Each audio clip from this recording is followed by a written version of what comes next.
भक्तों, ओम नमः शिवाय, श्री शिवाय नमस्तुभ्यम, जय श्री महाकाल। जी हाँ भक्तों, क्या आपका भी जो बच्चा है उसका जो मन है वो पढ़ाई में बिल्कुल भी नहीं लगता। आप उसके पढ़ाई के लिए बहुत ज़्यादा चिंतित हैं, बहुत ज़्यादा परेशान हैं और आपको समझ में नहीं आ रहा कि आपका जो बच्चा है वो आखिरकार पढ़ता क्यों नहीं है। आप उसको बहुत अच्छी स्कूल में उसका दाखिला करा रखे हैं, आप उसको बहुत अच्छा चीज़ें दे रहे हैं, पढ़ाई लिखाई करा रहे हैं, कोचिंग ट्यूशन आप बहुत अच्छा दे रहे हैं, लेकिन तो भी जो आपका बच्चा है उसका जो मन है वो पढ़ाई में बिल्कुल भी नहीं लगता। जितने भी माता पिता हैं वो बहुत ज़्यादा परेशान हैं अपने बच्चे के करियर को लेके, अपने बच्चे के पढ़ाई को लेके कि आखिर जो उनका बच्चा है वो पढ़ता क्यों नहीं है। तो आज का ये वीडियो मात्र और मात्र आपके लिए है। अगर आपका बच्चा पढ़ता नहीं है, पढ़ाई में कमज़ोर है, तो ये वीडियो आप देख लीजिए। आपकी सारे जो भी अंदर डाउट होंगे सब के सब मिट जाएंगे। आज मैं आपको शिव महापुराण के बहुत अच्छे अच्छे उपाय बताने वाला हूं, जो कि आपको बच्चा जो है वो जो पढ़ता नहीं वो पढ़ने लगेगा। पूज्य गुरुदेव की ही कथा सुन के और बहुत अच्छे से समझ के आपके लिए लाया हूं। देखिए, पूज्य गुरुदेव की जो कथा होती है, जैसा कि आपको पता है कि पूज्य गुरुदेव की जो कथा होती है उसमें बहुत सारे भक्त आते हैं और पत्र के द्वारा अपनी मनोकामना गुरुदेव तक पहुंचाते हैं। आप सबको पता है, ठीक। तो जब गुरुदेव के पास, अभी कुछ महीनों पहले की ये बात है, जब गुरुदेव के पास जो पत्र आए उसमें गुरुदेव ने पत्र पढ़े तो उसमें बहुत सारे लोगों के यही पत्र थे कि गुरुदेव, हमारा जो बच्चा उसका जो मन है वो पढ़ाई में नहीं लगता। अब जैसा कि आपको पता है कि गुरुदेव की जो कथा होती है उसमें लाखों की भीड़ आती है और हजारों में पत्र आते हैं। तो गुरुदेव ने जब कुछ पत्र पढ़े उसमें यही था कि गुरुदेव, हमारा जो बच्चा है उसका जो मन है वो पढ़ाई में बिल्कुल भी नहीं लगता। हमारा जो बच्चा है वो बहुत ज़्यादा परेशान करता है। जब भी हम उसको पढ़ाने के लिए बैठाते हैं तो बाकी कामों में तो लग जाता है, लेकिन वो पढ़ता बिल्कुल भी नहीं है। कोई ना कोई ऐसा उपाय बता दें ताकि वो बच्चा जो हमारा है वो पढ़ने लगे। तब गुरुदेव ने 2 से 3 उपाय बताए थे और कहा था केवल और केवल ये उपाय कर लो, आपका जो भी बच्चा है वो दिन रात पढ़ने लगेगा। क्लास में अगर फेल होता है तो वो पास होने लगेगा, टॉप भी करेगा। गुरुदेव के द्वारा बताया गया ये उपाय लोगों ने जाके अपने घर में किया अपने बच्चे के साथ और उनसे करवाया और मात्र 1 से 1.5 महीने के बाद गुरुदेव की कथा में वापस आया और गुरुदेव को फिर से पत्र लिखा।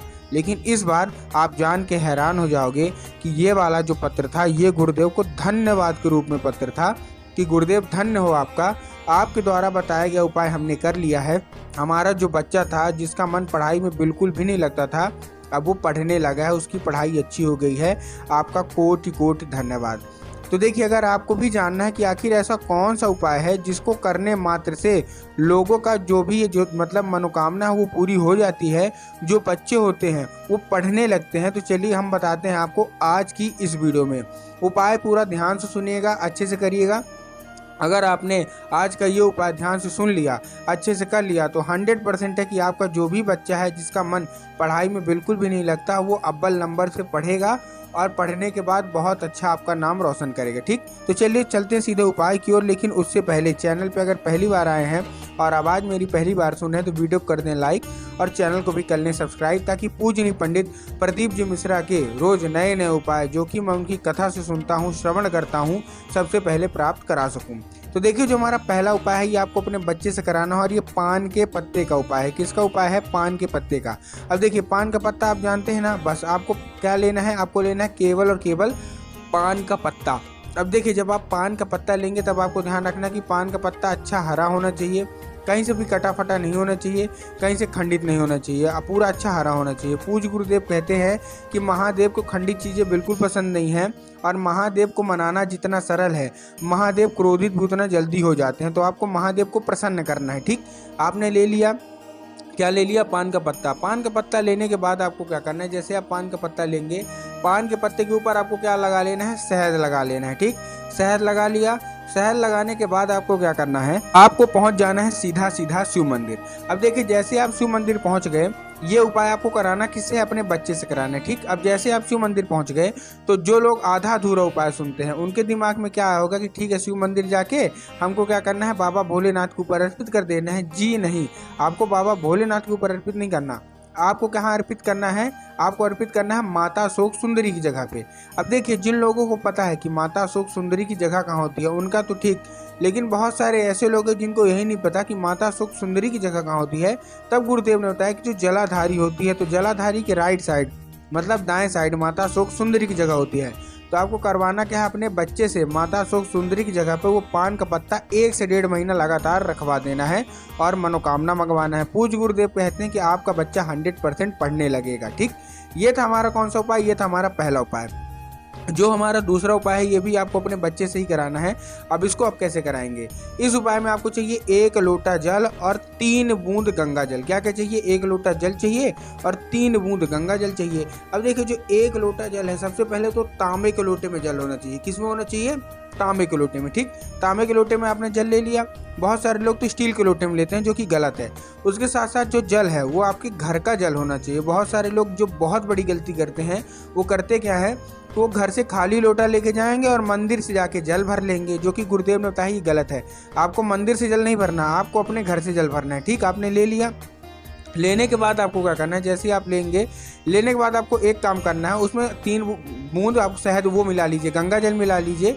उसके बाद आप पहुंच जाइए कहाँ, सीधा सीधा शिव मंदिर। शिव मंदिर पहुंचने के बाद आपको दिशा का बहुत ज़्यादा ध्यान रखना है। तो आपको दिशा कौन सी होनी चाहिए, आपको दक्षिण दिशा में खड़े होना है, उत्तर की ओर अपना चेहरा कर लेना है। अब देखिए दक्षिण और उत्तर में क्या है ना, बहुत सारे लोग कंफ्यूज भी हो जाते हैं कि आखिर दक्षिण कौन सा होता है, उत्तर कौन सा होता है, हमको थोड़ा क्लियर बताओ। तब गुरुदेव ने बताया कि आप जिस भी शिव मंदिर जा रहे हैं उस शिव मंदिर का जो जलाधारी होगा, आपको अपना चेहरा उधर साइड करके खड़े हो जाना है। ठीक, खड़े हो गए। खड़े होने के बाद आपको क्या करना है, आपको अपने बच्चे से एक नाम बुलवाना है। कौन सा, तुमरुका माता का नाम। जी हाँ भक्तों, आपको करना क्या है, आपको तुमरुका माता का नाम लेके उस अपने बच्चे से आपको क्या करवा देना है, अर्पित करवा देना है जल। बस पूज्य गुरुदेव कहते हैं मात्र 1 से 1.5 महीने करके देखिए, आप स्वयं उनकी कथा में आएंगे और उनको भी आप धन्यवाद के रूप में पत्र लिखेंगे। क्योंकि जो आपका बच्चा है, जो आपको लगता है मंद बुद्धि है, पढ़ाई लिखाई में बिल्कुल होशियार नहीं है, वो पढ़ने लगेगा। ठीक, तो ये था हमारा कौन सा, ये था हमारा दूसरा उपाय। अब हम बढ़ते हैं अपने तीसरे उपाय की ओर। तीसरे उपाय में आपको क्या करना है, ये उपाय जितने भी माता पिता है उनको करना है। करना क्या है, आपको इस उपाय में चाहिए 1 लाल फूल। क्या चाहिए, लाल फूल। अब देखिए लाल फूल आप कोई सा भी ले सकते हैं, गुड़हल का ले लीजिए, गुलाब का ले लीजिए, कोई भी ले लीजिए। लाल फूल से मतलब है, बस ध्यान से कहीं से कटा फटा नहीं होना चाहिए। ठीक, ले लिया। लेने के बाद आपको क्या करना है, शाम के वक्त जब भी आपके घर में पूजा पाठ होता है ना, माता सरस्वती की फोटो होना अति आवश्यक है। अब देखिए अगर आपके घर में माता सरस्वती की फोटो है तब तो बहुत अच्छी बात है, लेकिन अगर आपके घर में माता सरस्वती की फोटो नहीं है तब आपको क्या करना है, बाजार जाना है, माता सरस्वती की फोटो खरीदना है और उसको अपने घर में स्थान देना है। ठीक, दे दिया। देने के बाद आपको क्या करना है, शाम के वक्त जब आपके घर में पूजा पाठ होता है, आपको लाल फूल माता सरस्वती को अर्पित करना है और माता से उसको औषधि के रूप में मांगना है कि माता कृपया करके हमको इसको औषधि के रूप में प्रदान करिए। हमारा जो बच्चा है उसका जो मन है वो पढ़ाई में बिल्कुल भी नहीं लगता। अब क्या होगा, आप अर्पित कर दीजिए, अपने काम धाम में लग जाइए। अब जब आपका बच्चा खाना पीना खा के रात को सो जाए तो आपको वही लाल फूल उठाना है और अपने बच्चे के माथे पे 2 बार फेर देना है। बस पूज्य गुरुदेव कहते हैं कि उस फूल के जरिए माता सरस्वती स्वयं उसके दिमाग में प्रवेश कर जाती हैं और उसका जो मन है पढ़ाई में वो लगने लगता है। तो उम्मीद करता हूँ आज का उपाय समझ में आ गया होगा।